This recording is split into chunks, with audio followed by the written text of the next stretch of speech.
आषाढी एकादशीच्या निमित्ताने पंढरपूरच्या विठ्ठल रखुमाई मंदिरात मुख्यमंत्री एकनाथ शिंदे यांच्या हस्ते विठ्ठलाची शासकीय पूजा संपन्न झाली। यंदा नाशिक जिल्ह्यातील सटाणा तालुक्यातील शेतकरी बाळू शंकर अहिरे आणि आशाबाई शंकर अहिरे यांना मानाचे वारकरी म्हणून शासकीय पूजेला बसण्याचा मान मिळाला। त्यांच्यासोबत पूजा करणे हे आपले सौभाग्य असल्याचे मत मुख्यमंत्री शिंदे यांनी या पूजेनंतर व्यक्त केले। यावेळी विठुरायाच्या चरणी लीन होत मुख्यमंत्र्यांनी राज्यातील जनतेला सुखी समाधानी ठेव, राज्यातील बळीराजाचे दुःख कष्ट दूर करून त्याला सुजलाम सुफलाम ठेव, राज्यात उत्तम पाऊस पडून सर्वांना दिलासा दे, एवढेच मागणे पांडुरंगाच्या चरणी मागितल्याचे सांगितले। तसेच गेली 3 वर्षे ज्या प्रामाणिकपणे जनतेसाठी काम करण्याची संधी मिळाली, त्याच जोमाने अधिक काम करण्याचे बळ मिळावे अशी इच्छा त्यांनी व्यक्त केली। यावेळी मुख्यमंत्री शिंदे यांचे वडील संभाजी शिंदे, पत्नी सौलता शिंदे, मुलगा खासदार डॉक्टर श्रीकांत शिंदे, सून वृषाली शिंदे, नातू रुद्रांश आणि मंत्री गिरीश महाजन, तानाजी सावंत, चंद्रकांत पाटील आणि दीपक केसरकर तसेच शिंदे कुटुंबातील सर्व सदस्य आवर्जून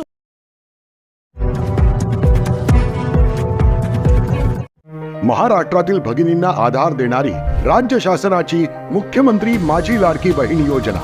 या योजनेअंतर्गत अल्प उत्पन्न गटातील 21 ते 65 वयोगटाच्या भगिनींना मिळणार दरमहा 1500 रुपयाची मदत। अर्ज करण्यासाठी 31 ऑगस्ट 2024 पर्यंत मुदतवाढ। कुटुंबाचं वार्षिक उत्पन्न 2.5 लाख रुपयांपेक्षा कमी असलेल्या महिला पात्र। कुटुंबाकडे पिवळं किंवा केशरी रेशन कार्ड असल्यास उत्पन्नाचा दाखला आवश्यक नाही।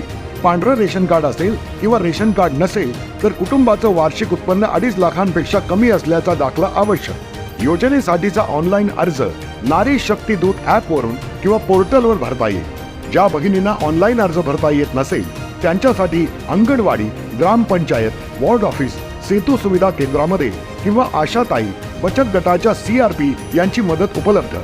आता आपल्याला अभिमानाने म्हणता येईल, सुखी आणि सुरक्षित आहे माझी लाडकी बहीण।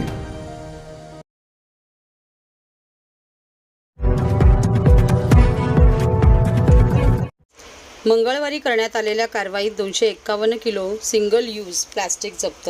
ठाणे महापालिका कार्यक्षेत्रातील दिवा प्रभाग समिती अंतर्गत 52 आस्थापनांना भेटी देऊन 13 किलो सिंगल यूज प्लास्टिक जप्त करून एकूण 10,000चा दंड वसूल करण्यात आला।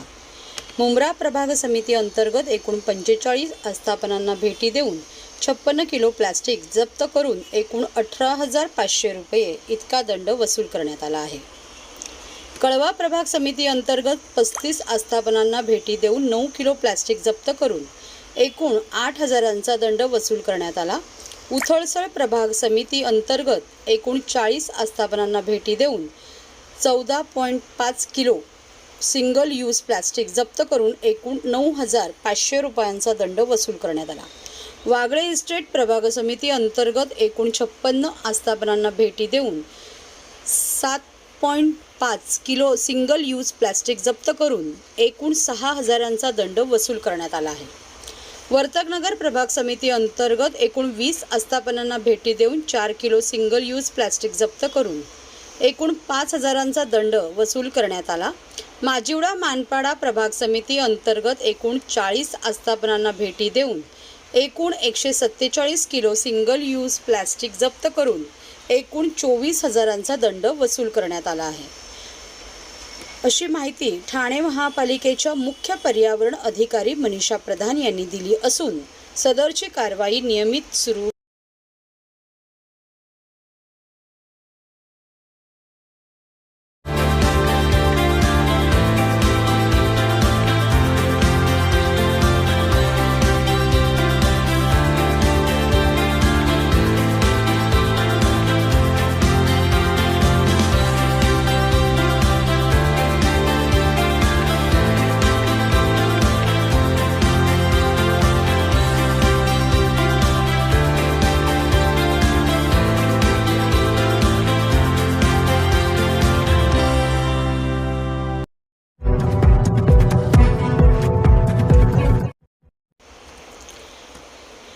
कळव्यात विठू भक्तांची मांदियाळी डॉक्टर जितेंद्र आव्हाड दिंडीत धरली फुगडी।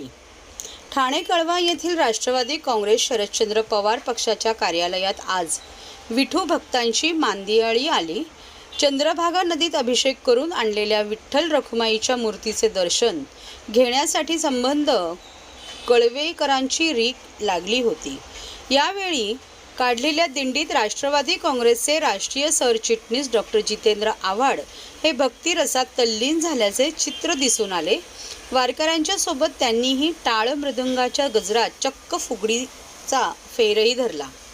आषाढी एकादशी निमित्त पंढरपुरात जाऊन विठुरायाचे दर्शन घेण्याची अनेकांची इच्छा असते, मात्र सर्वांनाच वारीत सहभागी होणे शक्य नसते. ही अडचण ओळखून डॉक्टर जितेंद्र आव्हाड यांनी विठ्ठल रखुमाईची मूर्ती पंढरपुराच्या चंद्रभागा नदीत अभिषेक करून कावेरी सेतू येथील पक्ष कार्यालयाच्या आवारात विधिवत स्थापन केली होती. या मूर्तीसमोर नतमस्तक होण्यासाठी कळवा, विटावा, खारीगाव, पारसिक नगर, कळवा पूर्वेतील विठ्ठल भक्तांनी एकच गर्दी केली होती. पंढरपुरातील विठ्ठल मंदिराप्रमाणेच येथेही मांगल्य आणि पवित्रतेत वातावरणात निर्माण झाले होते. या ठिकाणी जितेंद्र आव्हाड देखील विठुरायाच्या चरणी लीन झाले. या प्रसंगी विठ्ठल भक्तांनी काढलेल्या दिंडीत डॉक्टर आव्हाड हे तल्लीन होऊन सहभागी झाले. वारकऱ्यांसोबत त्यांनी देखील टाळ वाजवत विठ्ठलाच्या गाण्यावर ठेका धरला, तसेच फुगड्यांचा फेरही धरला. प्रथम माझ्याकडून, माझ्या परिवाराकडून आणि राष्ट्रवादी काँग्रेस पार्टी, शरदचंद्र पवार गट यांच्या सगळ्या पदाधिकारी आणि आमचे जितकी लोक आहेत त्या आमच्यावर प्रेम करणाऱ्या सगळ्यांकडून सगळ्यांना आषाढी एकादशीच्या खूप खूप शुभेच्छा.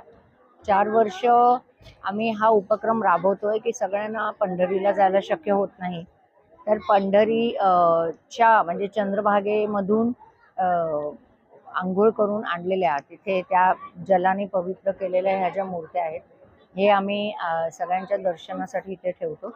खूप भाविक येतात आणि ते दर्शनही घेतात. माझी इच्छा आहे की विठ्ठल रखुमाई सगळ्यांची इच्छा आकांक्षा पूर्ण करोत आणि सगळ्यांना सुखी आणि आरोग्यदायी जीवन.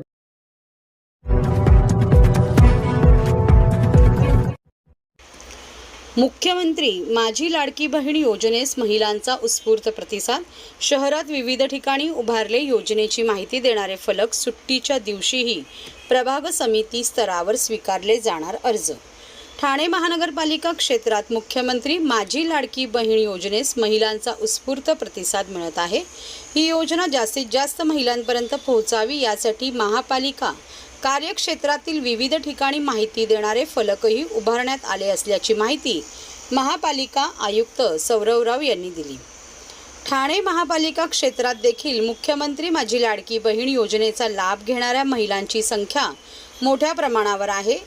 या महिलांची गैरसोय होऊ नये व त्यांना योग्य प्रकारे अर्ज सादर भरता यावा यासाठी महापालिकेने प्रभाग समितीनिहाय मदत कक्ष सुरू केले असून यासाठी एकूण 546 कर्मचारी कार्यरत असून अर्ज वितरण व स्वीकारण्याची व्यवस्था करण्यात आली आहे.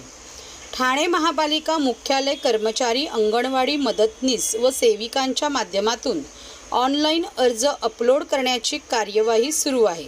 तसेच शहरातील आर्थिक दुर्बल घटकातील महिलांना या योजनेची संपूर्ण माहिती तसेच अर्ज भरण्यासाठी आवश्यक असलेले कागदपत्रांची माहिती देण्याचे काम सुरू आहे. महिलांची गैरसोय होऊ नये यासाठी कार्यालयीन वेळेव्यतिरिक्त शनिवार व रविवारी सुद्धा सदरची मदत केंद्रे सुरू असणार आहे. सकाळी 8 ते दुपारी 2 व दुपारी 2 ते 8 अशा 2 सत्रात अर्ज वितरण व स्वीकृतीचे काम सुरू राहणार आहे. तरी ठाणे महापालिका कार्यक्षेत्रातील आर्थिक दुर्बल घटकातील गरीब व गरजू महिलांनी या योजनेत जास्तीत जास्त संख्येने सहभागी व्हावे असे आवाहन महापालिका आयुक्त सौरवराव यांनी केले आहे.